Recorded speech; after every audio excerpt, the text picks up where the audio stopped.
Hello everyone, good morning সবাইকে। যেহেতু সেদিন শনিবার ছিল, তাই জন্য আমার গুড মর্নিংটা একটু দেরিতেই হয়েছিল।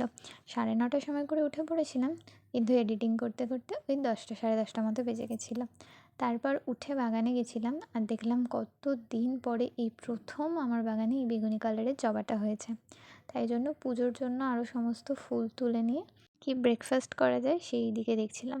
আমি যেহেতু একটা কোল্ড কফি পারসন, তাই জন্য কোল্ড কফিটা আমার সাথে সবসময়ই প্রায় থাকে, বা ওই টাইপের কোনো একটা শেক তো থাকেই। কোল্ড কফিটা আর তখন খাইনি, প্রোমোগ্রানেট জুস ছিল সেটাই একটু খেয়েছিলাম।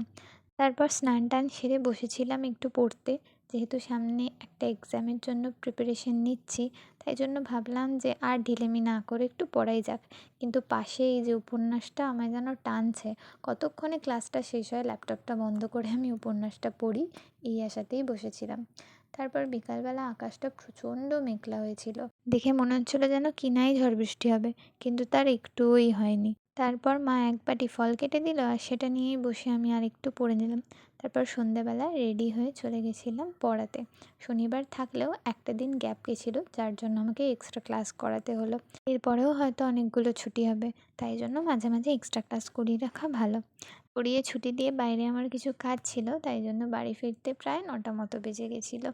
এমনভাবেই তাড়াহুড়ো হুটোপাটি ভালো খারাপের মধ্যে দিয়ে কোথা দিয়ে একটা দিন যেন নিমেষেই কেটে গেল। আজকের মতো এতটাই, দেখা হবে খুব তাড়াতাড়ি নেক্সট কোনো একটা ভিডিওতে। Till then, by.